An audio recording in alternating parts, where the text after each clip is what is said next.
Bonsoir à tous, ravi de vous retrouver pour une nouvelle édition sur Monaco Info. Voici les titres qui seront développés ce soir. L'exposition estivale du Grimaldi Forum ouvrira ses portes samedi. Elle mettra en lumière l'artiste Alberto Giacometti. Nous vous proposerons dans ce journal de découvrir cet événement en avant-première avant d'en parler avec la commissaire de l'exposition, Émilie Bouvard. Dans ce JT également, jour J pour les vacances scolaires, mais aussi pour les soldes à Monaco. Amateurs de bonnes affaires, les magasins affichent déjà des rabais intéressants, comme nous pourrons le constater dans quelques instants. Puis nous vous parlerons du suivi sérologique. Que faut-il comprendre derrière cette campagne unique en Europe? Quelles sont les démarches à réaliser pour y participer? Les réponses dans cette édition. Et enfin, nous recevrons Solène Chevreuil. Elle est membre du collectif Projet Azur et vient de longer la Méditerranée en kayak. Objectif, sensibiliser à la pollution sauvage. En escale à Monaco, l'éco-aventurière nous en dira plus sur son périple et le message qu'elle souhaite transmettre. Mais avant cela, je vous le disais en titre, l'exposition estivale du Grimaldi Forum débute ce samedi. Elle propose une vue complète de la création d'Alberto Giacometti. Avant de recevoir la commissaire de l'exposition, Émilie Bouvard, Alexandra Pani a pu découvrir en avant-première les 230 œuvres présentées. Voyez son reportage réalisé avec Lionel Bernardi. L'homme qui marche, plus qu'une œuvre d'art, cette pièce est devenue une icône de l'art du XXe siècle. Connue du grand public pour ses grandes sculptures élancées, cette rétrospective offre une autre facette du travail d'Alberto Giacometti, ses peintures, ses dessins, ses inspirations. On avait la chance d'avoir programmé Giacometti et une collection finalement qui venait de Paris, donc pas de problème particulier pour traverser des frontières, voyager internationalement pour les œuvres. Je pense que cette année c'était également important. Mur blanc, jeu d'ombre et lumière pour ne voir que l'essentiel, décor sobre pour mettre à l'honneur cet ensemble impressionnant de sculptures. Après une année blanche, le public retrouve l'espace Ravel et ses 2500 mètres carrés. Une scénographie dictée par les œuvres et pensée pour faciliter la circulation. 10 salles rythmées par la jeunesse de Giacometti, ses attaches artistiques et ses inspirations. Giacometti considérait que l'univers autour de lui, aussi bien la nature morte, un personnage qui marche, appartenait à cet univers du merveilleux. Il avait un esprit assez mélancolique. La nature a été très longtemps également ses sources d'inspiration et toute une salle est consacrée à ses œuvres qui font écho à sa période de jeunesse, à ces grands arbres dans sa Suisse natale qu'il aimait fréquenter et dans lequel il retrouvait la verticalité de ses figures et de ses portraits qu'il a réalisé tout au long de sa carrière. Bronze, plâtre, peinture, dessin, cette rétrospective est la plus complète de l'artiste. 230 pièces prêtées exclusivement par la Fondation Giacometti de Paris, à voir jusqu'au 29 août. Voilà donc pour cet avant-goût de l'exposition Giacometti, une rétrospective Le Réel Merveilleux. Pour en savoir plus, rejoignons notre premier invité qui nous attend au Grimaldi Forum. Il s'agit de la commissaire de l'exposition. Bonsoir Émilie Bouvard. Bonsoir. C'est un réel voyage dans la création d'Alberto Giacometti qui est proposé au Grimaldi Forum. Oui, c'est une grande traversée, je dirais, puisqu'on a une exposition exceptionnelle avec 230 œuvres, plus près de 14 séquences. Et ce voyage, il nous fait traverser l'œuvre de Giacometti depuis ses premières œuvres, ses premières sculptures, ses premières peintures, jusqu'aux dernières œuvres, avec un grand focus, je dirais une grande attention qui est portée sur plutôt l'après-guerre, sur les 20 dernières années de sa création, puisque notre thématique, le réel merveilleux, l'attention au réel, est particulièrement traitée dans ces années-là. Alors le public va aussi bien pouvoir découvrir l'homme que l'artiste. Notre axe, c'était vraiment d'être au plus près de Giacometti, au plus près de sa création. Donc on va pouvoir se plonger dans la manière qu'il a de travailler le plâtre, de le peindre. On va découvrir aussi Giacometti peintre, et puis bien sûr le grand sculpteur qu'on connaît. Et puis être auprès de sa création, c'est aussi voyager auprès de ses sources. Son intérêt par exemple pour la figure humaine évidemment, mais aussi la façon dont le paysage, le milieu naturel du Val Bregaglia en Suisse dans lequel il a grandi l'inspire toute sa vie.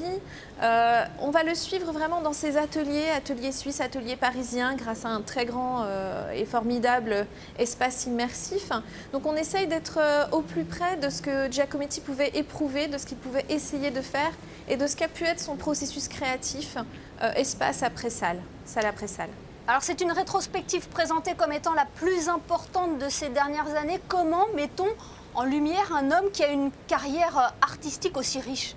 On avait d'abord l'ambition de présenter une très grande rétrospective afin que le public qui croit parfois connaître Giacometti mais qui ne le connaît pas dans ses multiples nuances, dans ses détails et qui peut parfois être surpris par certaines œuvres, afin que ce public puisse découvrir l'ampleur du travail.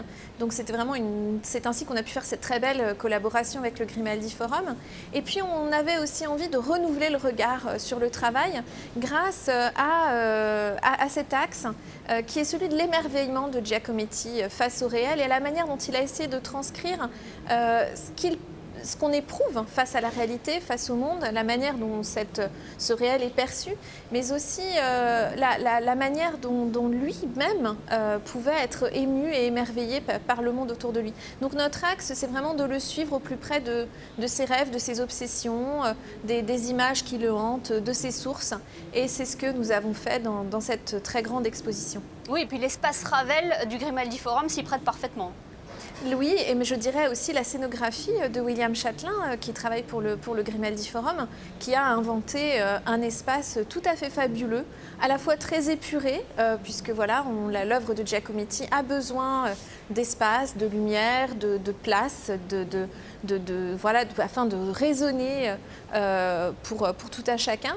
Et elle a aussi besoin de nuances, de subtilité, et c'est ce que le scénographe a pu inventer dans ces espaces qui sont très vastes pour l'œuvre, mais qui seront aussi très vastes et très agréables pour les spectateurs, je dirais surtout dans la période qu'on traverse, puisqu'ils seront tout à fait, ils auront de l'espace pour découvrir l'œuvre et pour déambuler et voir les sculptures de tous les côtés. Et donc voilà, c'est une exposition qu'on veut à la fois merveilleuse pour le regard et très agréable pour le spectateur. Et est-ce que l'on va pouvoir découvrir des pièces jamais présentées auparavant ? Oui, alors en fait, jamais présenté, il faudrait vérifier si vraiment c'est jamais, mais en tout cas on présente dans l'exposition des œuvres qu'on présente quasiment, qu'on montre quasiment jamais, notamment les ensembles très fragiles et très rares de plâtre, puisque la Fondation Giacometti, qui est une très riche collection d'environ 5000 œuvres, détient en quelque sorte le fonds d'atelier de Giacometti. Donc des œuvres en plâtre qu'il a conservées par devers lui toute sa vie, des plâtres peints, mais aussi des œuvres de jeunesse, des aquarelles, alors là vraiment jamais présentées, on peut voir le génie de Giacometti dès 16-17 ans, et aussi des peintures qui sont parfois présentées mais beaucoup moins connues du public, donc des peintures de sa femme Annette, de ses modèles, de Caroline, de Yana Yara. Tout ça, ce sont des œuvres vraiment, des ensembles nouveaux, je pense, pour le public. Un Alberto Giacometti intime donc, à découvrir jusqu'au 29 août au Grimaldi Forum. Merci infiniment, Émilie Bouvard, d'avoir été avec nous ce soir. Merci, bonne visite. L'autre actualité, ce sont les soldes qui ont débuté ce 1er juillet en Principauté, soit quelques jours avant les Alpes-Maritimes. Christine Datomel s'est rendue dans les différentes enseignes de Monaco pour voir si les bonnes affaires étaient au rendez-vous. Regardez. Les vitrines des magasins affichent la couleur de moins 10 à moins 50%, voire même moins 70%. L'heure des bonnes affaires a sonné. Des rabais qui s'affichent sur les vitrines monégasques une semaine avant celle des Françaises et qui attirent certes les autochtones, mais aussi nos voisins. Depuis ce matin, la course aux bonnes affaires a réuni les plus fervents consommateurs en Principauté. J'étais assez occupée aujourd'hui. En plus, je suis seule, mais du coup, c'est une première bonne journée. Alors, les gens, quand ils viennent, qu'est-ce qu'ils recherchent ? En ce moment, ils recherchent pas mal de cadeaux pour enfants. J'ai l'impression que ce sont les anniversaires de plein d'enfants. Du coup, voilà, ce sont des petits maillots, des petits t-shirts pour l'été, quelque chose d'assez frais. Il y a de très bonnes affaires à faire, effectivement, en tout cas pour les enfants, c'est super. On fait des soldes donc, de 30 à 50% pour l'instant, sur tout le stock pratiquement, sauf ce qui est en vitrine. Des rabais intéressants donc pour ce premier jour des soldes. Point rouge, vert, jaune ou bleu. Les magasins font valser les étiquettes pour des réductions en pagaille, à la grande joie des consommateurs qui vont ainsi pouvoir profiter du début des vacances scolaires pour remplir leur cabas à moindre frais. Les soldes dureront 6 semaines en Principauté. Ce 1er juillet marque également le début des vacances scolaires. À Monaco, les vacances d'une nouvelle ère avec la mise en place du pass sanitaire. Nous en parlerons dans quelques instants avec Frédéric Hélion. Est-ce que ces vacances sont synonymes d'évasion pour vous ? Où comptez-vous partir cet été ? Nous sommes allés à votre rencontre pour le savoir. Je vais partir à Ibiza et sur Paris. Même si les mesures se sont allégées, en tout cas pour ma part, moi je préfère rester sur la Côte d'Azur, comme Saint-Tropez, Antibes, Cannes. Je pense que c'est mieux comme ça, moi je préfère en tout cas. On va pouvoir s'amuser un petit peu et on espère que tout va revenir à la normale. Moi je reviens déjà d'une semaine dans le Luberon. Et après là en octobre je visite les îles grecques. Partir, rester en France, mais partir en Normandie et vers La Rochelle. Ça fait du bien justement de pouvoir voyager de nouveau. Alors oui, effectivement, hein, après tout ce qu'on a vécu, après ce confinement, ces différents confinements, oui, ça fait beaucoup de bien au moral, bien voir des nouveaux endroits, oui, ça fait beaucoup de bien, oui, on en avait besoin, il était temps. Je vais à la montagne, j'ai loué un appartement, je peux aller marcher sans me poser le problème du masque. Et je peux être au grand air, qu'il n'y ait pas trop de monde, et voilà. Pour les vacances, je pense que je vais aller une semaine à Bruxelles, je pense. Je vais aller voir un ami qui est là-bas en VIE, donc voilà, Bruxelles, peut-être un peu d'Espagne, et se reposer un peu ici quand même. Et ces prochaines vacances vont être facilitées grâce au pass sanitaire. Frédéric Elion, bonsoir. À Monaco, il sera disponible dès demain, vendredi 2 juillet. Bonsoir Émilie, il sera disponible et actif immédiatement pour toutes les personnes rétablies qui présentent un test positif de plus de 15 jours et de moins de 6 mois.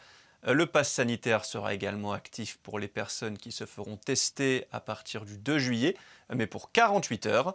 En revanche, pour les personnes vaccinées, vous recevrez votre QR code après votre injection, mais il ne sera actif que 14 jours plus tard. Par exemple, si vous recevez votre deuxième dose le 2 juillet, votre QR code sera actif et votre pass valable le 15. Pour rappel, vous pouvez choisir entre le Monaco Safe Pass valable à Monaco et en France ou le pass sanitaire européen valable à Monaco, dans tous les États membres de l'UE, en Islande, au Liechtenstein, en Norvège et en Suisse, ainsi que dans les États qui concluront des accords de reconnaissance avec l'Union européenne. On passe à cette séance publique législative au Conseil national que vous avez pu suivre en direct sur notre antenne hier soir. Au programme des discussions autour de 2 projets de loi, notamment celui portant reconnaissance des enfants du pays et de leur contribution au développement de la principauté. Je vous propose d'écouter à ce sujet le ministre d'État Pierre Dartout. L'objet de ce projet de loi est de reconnaître l'existence sur notre territoire d'une population stable à laquelle correspondrait l'appellation d'enfants du pays, et de reconnaître également sa participation active au développement économique et social de la principauté. En cela, ce projet de loi est conforme à la Constitution. Vous l'avez vérifié auprès d'un éminent juriste que je connais bien, nous aussi, cela va de soi. Les enfants du pays, en général de nationalité française, mais pas toujours, ont grandi aux côtés des Monégasques sur les bancs de l'école, ont ensuite poursuivi leur vie professionnelle à Monaco et y résident depuis toujours seuls ou en famille. Il est dès lors évident que ces personnes éprouvent un profond attachement à la principauté. C'est de la réciprocité de cet attachement dont il est question ce soir. Donner une marque de reconnaissance forte à cette population stable, c'est notre volonté commune. Au centre des discussions également, Émilie, le projet de loi portant création de l'allocation compensatoire de loyer pour les locaux. Et on termine par la remise des prix de l'École supérieure d'art plastique Pavillon Bozio pour l'année scolaire 2020-2021. La cérémonie s'est déroulée mardi dans la cour d'honneur de la mairie en présence du président du Conseil national, Stéphane Valéry, du maire Georges Marsan et de nombreuses personnalités et représentants du gouvernement. Les résultats de 2021 sont excellents avec 100% de réussite pour les étudiants de premier et deuxième cycle. En ce qui concerne le diplôme national d'art, 16 candidats ont été reçus, dont 5 avec les félicitations du jury et 3 avec mention. Merci Frédéric. Nous vous parlions en début de semaine de cette première en Europe dans la lutte contre le coronavirus, une campagne de suivi sérologique lancée par le gouvernement princier. Alors comment fonctionnent ces nouveaux tests plus précis? Que permettent-ils de déceler? La réponse dans ce reportage d'Alexandra Pani et Serge Prémont. Chaque individu a sa propre réponse face à l'infection, mais aussi au vaccin. Partant de ce constat, une campagne de suivi sérologique est proposée aux résidents de la Principauté pour connaître le taux d'anticorps et plus précisément d'anticorps neutralisants. Ces deux techniques de dépistage des anticorps permettent individuellement de faire une cartographie immunologique de tous les sujets en disant votre immunité est satisfaisante, vous n'avez pas à vous inquiéter, vous pouvez être tranquille ou au contraire, faites-vous revacciner rapidement. C'est donc dans ce laboratoire que sont réceptionnés les différents prélèvements. Ils sont ensuite traités en 2 temps. Dans un premier temps, sur un appareil entièrement automatique pour évaluer les anticorps anti-N et anti-S, puis un appareil manuel pour détecter les anticorps neutralisants. Ce sont ces derniers qui permettent de prévenir l'infection en bloquant l'entrée du virus. Toute personne vaccinée ou ayant été infectée est donc invitée à se faire dépister pour connaître son niveau de protection. Pour cela, une simple prise de sang suffit. Là, il y a actuellement une grande étude qui est menée par l'Organisation mondiale de la santé, qui est en train d'essayer de mettre une corrélation entre ce qu'on va pouvoir mesurer, c'est-à-dire un pourcentage d'inhibition et un degré de protection. Les premières études semblent tendre vers une valeur d'environ 30%. Lorsqu'on aura un pourcentage d'inhibition supérieur à 30%, on considérera que le patient est protégé contre une nouvelle infection. Si le pourcentage est inférieur à 30%, il sera conseillé aux patients de faire ou refaire une injection de manière à booster ses défenses immunitaires.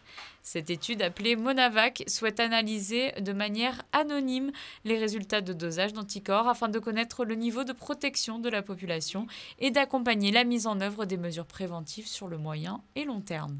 Voilà donc toutes les explications concernant le suivi sérologique. Retrouvez toutes les démarches sur le site internet covid19.mc. Rejoignons à présent notre seconde invitée. Elle vient de parcourir le littoral méditerranéen en kayak pour sensibiliser à la pollution sauvage. Solène Chevreuil est une éco-aventurière. Elle fait partie du collectif Projet Azur qui œuvre pour la protection de notre environnement. Partie le 9 mai d'Avignon, Solène Chevreuil est arrivée hier à Monaco pour une escale de quelques heures. Elle est avec nous ce soir. Bonsoir Solène. Bonsoir. Tout d'abord, est-ce que le terme de éco-aventurière est un terme qui vous convient, qui vous qualifie ? Le terme d'éco-aventurière me qualifie effectivement. Je suis sur une aventure et le but est de promouvoir, d'encourager la protection de l'environnement et particulièrement de la Méditerranée cette année. Alors qu'est-ce qui vous a donné envie de relever un tel défi ? Il y a plusieurs choses en fait. De savoir que ce beau terrain de jeu et ce terrain aussi économique, etc., qu'est la Méditerranée est très polluée. C'est la mer la plus polluée du monde. Ça m'a déjà motivée. Et en plus de ça, je me suis dit, je vais allier ce que je sais faire, ce que j'aime faire, c'est-à-dire le sport, voyager, et pour le mettre au service de la Méditerranée qui me passionne réellement en fait. Alors ça a été aussi un défi physique. Est-ce qu'il y a des choses qui vous ont marqué lors de votre aventure ? Quel bilan faites-vous ? Physiquement, effectivement, ça a été très intense parce qu'on parle souvent de mer Méditerranée, mer d'huile, mais c'est pas tous les jours le cas. Donc ça m'a permis d'affronter ce qu'est la mer Méditerranée et la nature. Mais les choses qui réellement m'ont marqué, tout est très marquant, tout est très intense. Ça fait 9 semaines que j'avance et donc il se passe beaucoup de choses, mais quelque chose qui est vraiment, que je savais, mais que j'ai constaté de mes propres yeux, c'est que les déchets, la consommation humaine est vraiment partout et que la mer Méditerranée est réellement polluée et qu'il y a quelque chose à faire. Du plastique, j'en ai vu vraiment partout, même sur des petites criques qui n'étaient absolument pas accessibles à pied, où j'ai pu y arriver grâce à mon kayak, c'est tout. Donc voilà, j'ai fait le constat de moi-même et c'est ça aussi qui m'a motivée à aller sensibiliser sur tout mon parcours et vouloir encourager aussi les gens à le faire sans tout le contraire de décourager, vraiment de montrer qu'il est possible d'agir aujourd'hui. Et quelles sont les zones les plus polluées que vous avez traversées sur les rivages de la Méditerranée ? Si je vous dis que c'était Nice le dimanche dernier, c'est parce qu'à ce moment-là, il y avait beaucoup de pollution, mais en fait, j'ai traversé des zones, par exemple à Cavalère, où j'étais au large, et il y avait beaucoup de déchets dans mon sillage. Donc, partout, tous les coins ont leur part de pollution et après c'est un peu la mer qui décide. Il y a des courants, il y a du vent et voilà, ça remue, ça se charrie et c'est pollué partout. Et vous avez pu déjà chiffrer combien de kilos de déchets vous avez ramassés? Alors, depuis le début, on a ramassé environ 600 kilos de déchets, plus de 11 000 mégots et sur 9 collectes et avec environ 400 participants. L'objectif, vous l'avez dit, c'était de passer à l'action tous ensemble. Vous avez réalisé des escales au gré de votre itinéraire pour sensibiliser la population, c'est ça? Exactement. En fait, il y a eu, donc, tous les dimanches, il y avait une collecte de déchets qui a vraiment l'objectif, cette collecte de déchets, elle a vraiment l'objectif de mobiliser du monde à travers cette action-là. Le dimanche matin, on se lève, on va ramasser du déchet et on va faire le constat de ce qu'il existe et ce qu'il serait possible de faire. Et parfois, en semaine, je me suis arrêtée dans des centres aérés, dans des écoles pour partager l'aventure avec des enfants et leur raconter un petit peu ce qui se passe, ce que je vois et ce qu'ils pourraient faire et ce qu'on pourrait faire ensemble. Voilà, vraiment de manière positive, à notre échelle, comment on peut faire évoluer les choses vers du mieux. Ouais, comme vous l'avez fait ici à Monaco. Vous étiez deux dans cette aventure, vous étiez en Méditerranée et Anaëlle Marot sur la Loire. Est-ce que vous avez comparé votre ressenti, vos observations ensemble? Effectivement, elle est sur la Loire, elle descend le plus long fleuve de France. Et elle fait le constat qu'à mesure qu'elle avance sur le fleuve, elle se rapproche de la mer. Et il y a aussi plus de déchets. Après, on fera le bilan vraiment à la toute fin pour voir un petit peu, parce qu'il y a non seulement le fleuve de son côté, etc. Il y a aussi la saison. Plus il y a de personnes et plus il y a de déchets, ça c'est clair et net. Donc voilà, on partage beaucoup et on fera le bilan à la fin. Mais effectivement, on partage aussi une aventure humaine à travers nos rencontres. Parce que sans toutes ces rencontres qu'on fait, des gens qui nous aident, des gens qui nous encouragent, on apprend beaucoup de choses et on évolue beaucoup aussi, chaque jour. Eh bien, merci beaucoup Solène Chevreuil d'avoir partagé avec nous cette aventure ce soir sur Monaco Info. Merci à vous. Et suite et fin de l'aventure de Solène Chevreuil dimanche avec une arrivée prévue à Menton sur la plage des Sablettes. On retrouve Frédéric Elion pour un nouveau point sur l'actualité sportive cette fois-ci. On commence par du football. L'AS Monaco vient de dévoiler ses nouveaux maillots pour la saison prochaine, Frédéric. Le maillot domicile reprend la traditionnelle diagonale uniquement sur la face avant et arbore pour la première fois une nouvelle teinte appelée Tango Red. Pour le maillot extérieur fini, le jaune et bleu de la saison passée, place à une tunique gris anthracite avec toujours la diagonale à 55 degrés sur la face avant de la tenue. Fedcom, l'historique sponsor maillot, laisse sa place à Itoro. Oui, Fedcom qui n'apparaîtra désormais que sur les maillots des Monégasques en Coupe d'Europe. En athlétisme, Frédéric, le meeting Hercules EBS approche à grands pas. Quelles seront les principales têtes d'affiche? Comme chaque année, les plus grands champions seront au Stade Louis II pour cette édition 2021 qui aura lieu vendredi 9 juillet.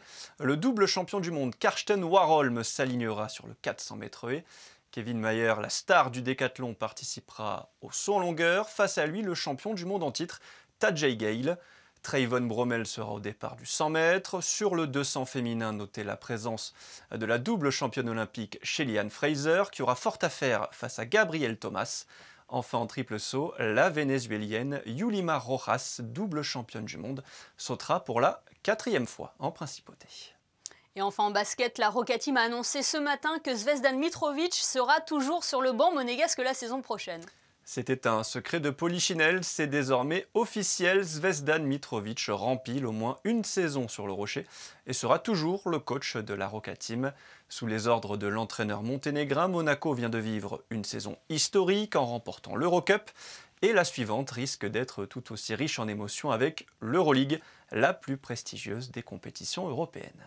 Un dernier coup d'œil sur les prévisions météo. Frédéric, quel temps est prévu pour vendredi ? Grand soleil, Émilie, avec quelques passages nuageux dans le courant de la journée. Côté température, il fera 19 degrés le matin et 26 l'après-midi. Le soleil se lèvera à 5h50 pour se coucher à 21h17. Vendredi 2 juillet, nous fêterons les Martiniens. Merci Frédéric et merci à vous de nous être fidèles chaque soir sur Monaco Info. Cela n'a pas pu vous échapper, le jumping international de Monaco est de retour sur le port Hercule. Nous y reviendrons demain dans notre JT. En attendant, découvrons ensemble les photos de Michael Alési qui a assisté aux premières épreuves. À demain pour une nouvelle édition sur Monaco Info. Excellente soirée à tous.